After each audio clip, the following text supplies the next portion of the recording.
말씀을 봉독하는 시간입니다. 우리 자리에서 일어나서 하나님의 말씀을 받도록 하겠습니다. 오늘 하나님께서 주신 말씀은 마태복음 14장 22절부터 33절까지의 말씀입니다. 제가 하나님의 말씀을 받도록 봉독하도록 하겠습니다.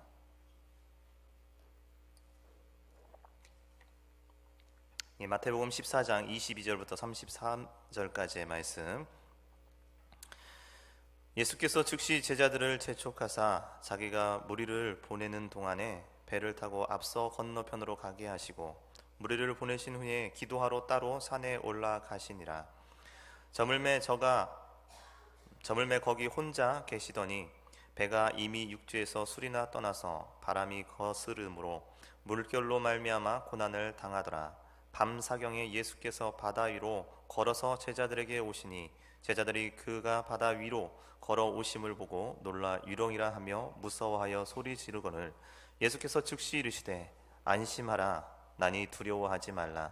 베드로가 대답하여 이르되 주여 만일 주님이시거든 나를 명하사 물 위로 오라 하소서 하니 오라 하시니 베드로가 배에서 내려 물 위로 걸어서 예수께로 가되 바람을 보고 무서워 빠져가는지라 소리질러 이르되 주여 나를 구원하소서 하니 예수께서 즉시 손을 내밀어 그를 붙잡으시며 이르시되 믿음이 작은 자여 왜 의심하느냐 하시고 배에 함께 오르매 바람이 그치는지라. 배에 있는 사람들이 예수께 절하며 이르되 진실로 하나님의 아들이소이다 하더라. 아멘. 앉으시기 바랍니다. 오늘 하나님께서 주신 말씀 마태복음 14장 22절부터 23절까지의 말씀을 통해서 힘들지만 괜찮습니다 라는 제목을 가지고 이 시간 선포하며 나아갑니다. 다니엘 강의를 5번째 나가야 하는데 이제 대림절 첫 번째 주일이기에 오늘 말씀을 조금 다른 본문을 선택을 했습니다. 또 이 본문을 선택한 이유는 세상은 어쩔지 모르지만 교회는 어제부로 2014년이 끝나고 2015년이 오늘부터 시작하는 해입니다. 그래서 2014년을 이제 은혜 가운데 마치고 나서 우리가 한 해를 생각하면서 다시 한번 나아가겠다라는 다짐하는 마음으로 이 시간 이 말씀을 선택해서 여러분에게 선포합니다. 이제 하나님의 말씀을 전할 때 여러분 집중하시기 바랍니다. 우리 잠깐 인사하겠습니다. 저는 여러분을 바라봅니다. 오늘도 저를 통해서 하나님이 말씀하고자 하는 그 말씀을 들으시고 은혜 받으시기 바랍니다. 요즘 사람들은 참 바쁩니다. 서울 시내 한복판을 가보아도 동네에 나가보아도 모두가 바쁘게 걸어가는 사람들 뿐입니다. 어딘가의 목적지를 향해서 열심히 걸어가고 있죠. 때로는 말 걸기가 부담 갈 정도입니다. 하늘 한번 훔쳐볼 틈도 없이 앞만 보고 바라보는 그들, 그렇게 앞만 보며 바라보고 나아가는 그들을 보면 재스러운 일이 많아서인지 아니면 빨리 걸어가기 위해서인지 고개를 푹 숙이고 갈 때도 있습니다. 또한 종종 그런 사람을 발견할 때도 있습니다. 덩달아 요즘 아이들도 참 바쁠 것 같습니다. 아침부터 일어나 잔소리 들으면서 분주하게 준비해서 학교에 가고 학교를 마치면 각종 학원으로 돌고 돌며 또 그렇게 하루를 보냅니다. 동네 놀이터는 늘 그 자리에 있지만 아이들은 그 놀이터를 바라보면서 안 돼, 학원 가야 돼 라고 하면서 지나가기 일쑤죠. 우리는 왜 이렇게 바쁘게 사는 걸까요? 그렇다고 돈을 많이 버는 것도 아닙니다. 늘 부족하고 넉넉하지 못해서 사고 싶은 것 하나 마음 편히 살 수 있는 그런 여유도 없습니다. 그렇게 열심히 바쁘게 다니는데 늘 입에서 나오는 말은 피곤하다, 힘들다, 좀 쉬고 싶다 라는 말밖에 없습니다. 이렇게 열심히 일하는 것은 풍족하게 살기 위해서보다는 어쩌면 살기 위해서 열심히 다닌다는 말이 더 어울릴 것 같습니다. 이런 우리들의 모습을 보면서 풍랑 속에서 살려고 발버둥치는 제자들의 모습을 문득 머릿속에 생각이 났습니다. 거라사 지방으로 가기 위해서 밤에 배에 오른 그들은 폭풍우를 만나고 그 만난 폭풍우 가운데 살기 위해서 배 위에서 발버둥 치는 모습이 세상의 배라고 생각하는 그 배에 타고서 분주하게 움직이는 우리들과 무엇이 다를까? 문득 제 머리에 이렇게 스쳐 지나갔습니다. 제자들은 폭풍우 상황 속에서 요동치는 배에 노를 잡기도 했겠죠. 또는 바다에 물이 넘쳐서 배 밑바닥에 넘치는 그 물을 퍼내기도 했을 겁니다. 돛을 잡기도 하고 또는 키를 잡기도 하고 살려고 발버둥 쳤을 겁니다. 하지만 그래도 그들에게 한 가지 희망이 있었던 것은 예수님이 그 배에 있었기에 주님만 의지하고 주님만 깨웠을 때 주님께서 일어나서 폭풍우를 명령했을 때 폭풍우가 잠잠해지는 것을 경험했었습니다. 그런데 이번에는 상황이 좀 다른 것 같습니다. 오병이어의 사건 이후에 사람들이 예수님을 왕으로 세우려고 했었죠. 예수님은 그것을 알고 자리를 급히 피하면서 제자들에게 배 타고 앞서 먼저 가라고 합니다. 그리고 주님은 홀로 기도를 하러 산으로 올라가죠. 배 타고 가는 제자들은 이번에도 똑같이 폭풍우를 만나게 됩니다. 또다시 살려고 발버둥 칩니다. 이전에는 예수님이 찾아 예수님께 매달리면 폭풍우를 꾸짖어 위기를 모면했지만 이번에는 조금 상황이 다른 것 같습니다. 출발할 때 예수님은 급하게 제자들을 보고 먼저 가라고 했기에 그 배에는 예수님이 없습니다. 예수님이 계시지 않기에 제자들은 이제 매달릴 곳이 없기에 그렇게 살려고 더 분주하게 움직입니다.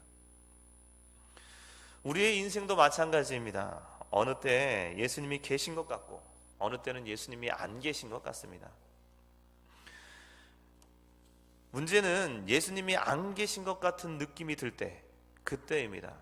영적으로 충만할 때는 어려운 세상 풍파가 나에게 다가와도 기도로, 때로는 찬양으로, 때로는 예배의 자리에서 은혜 받고 이겨나갈 수 있는데, 하지만 영적으로 처져 있을 때 세상 풍파가 나에게 다가오면 기도의 자리에 가도 찬양의 자리에 가도 힘든 것만 가중되죠. 이럴 때 세상 풍파로 힘든데 마음까지 폭풍우를 만난 것처럼 너무나 혼란스럽습니다. 오늘 본문의 제자들도 마찬가지입니다. 예수님이 없는 상태에서 제자들끼리 있을 때 풍랑을 만나게 되죠. 예전에 풍랑을 만났을 때는 배에 주무시는 예수님을 깨우고 그 예수님을 앞장 세워서 풍랑을 꾸짖어 바다를 잠잠하게 해주셨건만 지금은 그런 예수님은 없습니다. 제자들에게 풍랑을 만난 것도 고통이지만 지금 가장 고통스러운 것은 예수님이 자신들의 배에 안 계시다는 것이 더 고통스러울 겁니다.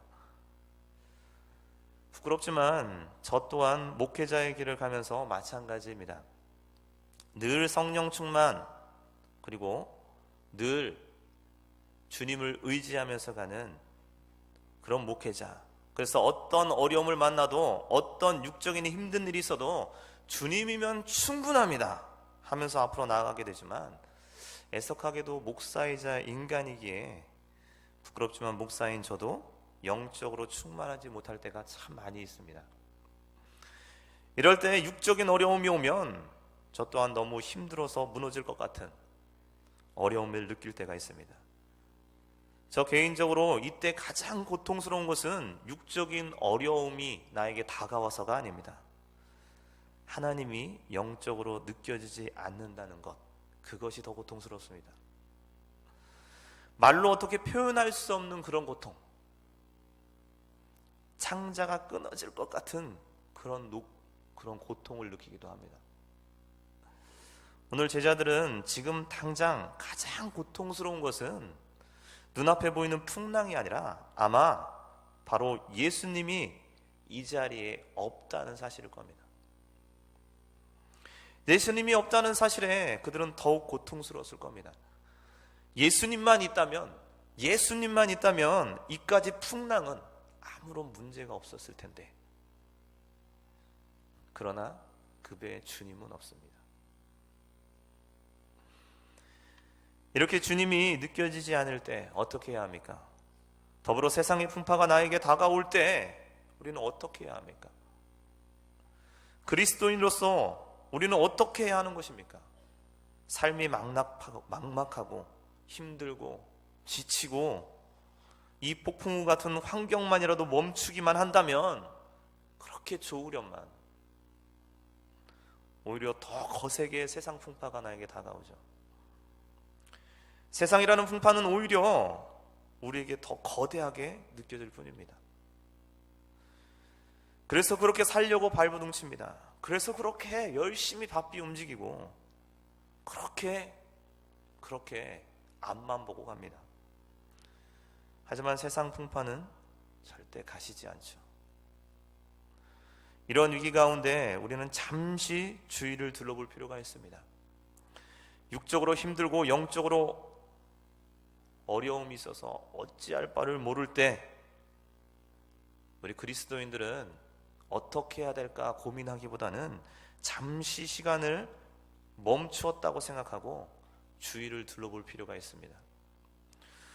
가끔 전쟁 영화를 보면 총알과 포탄이 떨어지는 그 혼란 속에서 갑자기 소리가 멈추는 그런 장면을 보았을 겁니다. 그리고 주인공을 이렇게 비추죠. 그 혼란 속에서 카메라가 주인공이 시선이 되어서 그 주인공으로 시선을 말미암아 주변을 한번 휙 비추게 됩니다. 아주 혼란스러운 가운데 아주 느린 속도로 주변 상황을 한번 빙 둘러가면서 비출 때가 있죠. 혼란 속에서 여유 있게 주위를 슬로우 비디오로 비춰줍니다. 이때 저는 이 장면 속에서 고요하게 주변을 바라보는 주인공을 보면서 이 혼란 속에서 문제만 바라보니까 주변이 보이지 않는구나 라고 깨달음을 얻은 적이 있었습니다. 세상 풍파 속에서 바쁘게 살아가는 우리들의 삶에서 그 삶을 피해서 도망가는 것이 아니라 잠시 고요하게 내게 직면한 문제를 내려놓고 내 주변의 전체를 둘러볼 필요가 있는 겁니다. 시간이 멈춘 듯이 그렇게 둘러보는 겁니다. 이렇게 주위를 둘러보야 하는 이유는 어디에 있을까요? 오늘 본문의 제자들을 통해서 그 해답을 찾을 수 있습니다. 제자들은 폭풍이라는 고난의 문제에 집중하여서 그 폭풍우를 이겨내려고 안간힘을 쓰고 노력하는 중이었습니다. 얼마나 폭풍이라는 이 고난에 집중했는지 자기들 옆에 예수님이 오는 것도 보지 못했습니다. 그렇게 안간힘을 쓸 때 예수님이 배 가까이 와 있는 것을 제자들이 발견하고 유령인 줄 알고 깜짝 놀랍니다. 그때 주님이 즉시 말씀하시죠. 내니 두려워 말라. 이 폭풍우 중에 즉시 말씀하셨을 때라고 말하는 것은 어쩌면 주님이 아주 가까이 있었다는 것을 말합니다. 또한 베드로가 이 말을 알아들었다는 것은 예수님이 그에게 아주 가까이 와 있다는 것을 우리는 알 수 있죠. 근데 베드로는 예수님께 가까이 올 때까지 그 예수님을 전혀 느끼지 못했다는 겁니다. 왜 그랬을까요? 왜 베드로는 그것을 느끼지 못했을까요?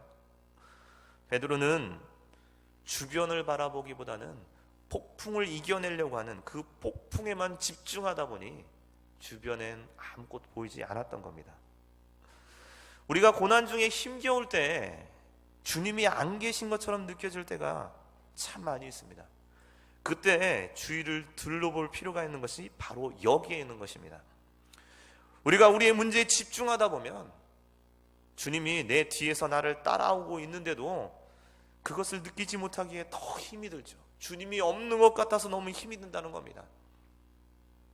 주님은 나를 바라보시고 나를 향해서 그렇게 걸어오고 계신데 단지 내 눈 앞에 안 계신다고 그렇게 주님이 원망스럽고, 그렇게 주님이 나를 바라보지 않는 것처럼 속이 쓰리죠. 그때 우리는 모든 것을 잠시 멈춰야 합니다. 아무리 바쁘고 아무리 힘들고 어렵고 한다 할지라도 잠시 멈추고 주위를 돌아볼 필요가 있습니다. 그때 우리는 주님을 발견할 수 있습니다. 그런 주님이 우리에게 이렇게 말씀하시죠. 내가 여기 있다. 내니 두려워 말라 라고 말합니다. 사랑하는 목천의 지체 여러분, 분주하십니까? 해결이 안 되는 문제로 가득 차 있습니까? 지금 주님이 나에게 역사하지 않는 것처럼 느껴지십니까? 잠시 주위를 둘러보시기 바랍니다. 그때 주님은 내 곁에 있음을 발견하고 나에게 힘이 될 줄 믿습니다. 그 주님을 발견하시기 바랍니다. 오늘 베드로는 그 주님을 발견하고 주님이시면 나를 명하사 무리로 걷게 해 주시옵소서 라고 말을 하죠. 그렇게 주님께 부탁을 합니다. 베드로는 그 예수님의 의지에서 물 위로 걸어가게 됩니다. 그러나 그때 예수님을 바라보던 베드로가 풍랑이라는 문제를 바라보게 되죠. 예수님이 아닌 예수님 뒤쪽으로 보이는 그 풍랑이 바라보게 된 겁니다. 오늘 말씀에서는 풍랑이 두려운 문제가 베드로를 물속으로 빠져들어가게 함을 본문을 통해서 알 수 있습니다. 예수님이 내 앞에 있는데 예수님을 의지하는 것이 아니라 예수님 뒤편에, 예수님 옆편에 예수님이 아닌 다른 부분에서 나에게 다가오는 그 풍랑을 바라봤을 때 다시 물속으로 빠져들어가는 모습을 우리는 오늘 본문을 통해서 바라볼 수 있습니다. 베드로가 주님을 발견하고 주님을 의지하고 무리로 걸어서 나아갔지만 아직도 베드로의 주변에는 풍랑이라는 문제는 여전히 있음을 알 수 있습니다. 우리의 삶도 마찬가지입니다. 주님이 느껴지고 주님이 함께 한다는 것을 깨달아졌다 하더라도, 그것이 해결됐다 하더라도 우리의 육적인 문제는 여전히 존재하고 있다는 겁니다. 내가 아무리 성령 충만한다 할지라도, 주님이 느껴진다 할지라도 그 성령 충만으로 내 주변에 있는 모든 문제가 해결되는 건 아무것도 없습니다. 여전히 그 문제는 존재하고 있다는 거죠. 내가 아무리 성령 충만한다 할지라도 그 문제를 다시 바라보는 순간 은혜는 다 사라져 버립니다. 근심, 걱정과 두려움에 휩싸여지게 됩니다. 이때 좌절감이 몰려오게 됩니다. 이때 신앙이 실패감이 밀려오고, 이때 왜 이럴까? 나는 왜 이럴까? 라고 생각하게 됩니다. 주님은 그런 우리를 아시고 내 손을 잡아주시는 분입니다. 내 손을 잡아주시는 그 주님, 그 주님을 믿으시기 바랍니다. 여러분, 주님은 우리의 손을 잡아주셔야 합니다. 아니, 주님이 우리의 손을 잡아주셔야 합니다. 우리가 주님의 손을 잡는다고 할 때 그것이 어쩌면 올바른 거라고 생각할 수도 있습니다. 내가 그렇게 노력해서, 내가 그렇게 안간힘을 써서 주님의 손을 잡는 것, 그게 맞는 것 같죠. 하지만 내가 안간힘을 쳐서 주님의 손을 잡으려고 할 때, 만약 내가 내 힘으로 주님의 손을 잡는다면, 내가 힘이 없을 때 주님의 손을 잡지 못하고 놓을 수가 있습니다. 그때 또다시 나는 풍랑 속으로 빠져들어가게 됩니다. 하지만 주님이 나의 손을 잡아주신다면, 내가 힘들고 어려워 주님의 손을 잡지 못할 정도로 그런 기력도 없고 그런 힘도 없고 그런 영적인 나약함 가운데 있다 할지라도 주님께서 우리의 손을 잡아주신다면 내가 손을 놓친다 할지라도 주님은 우리의 손을 꼭 잡고 계시기에 그 문제 속으로 더 이상 들어가지 않게 됩니다.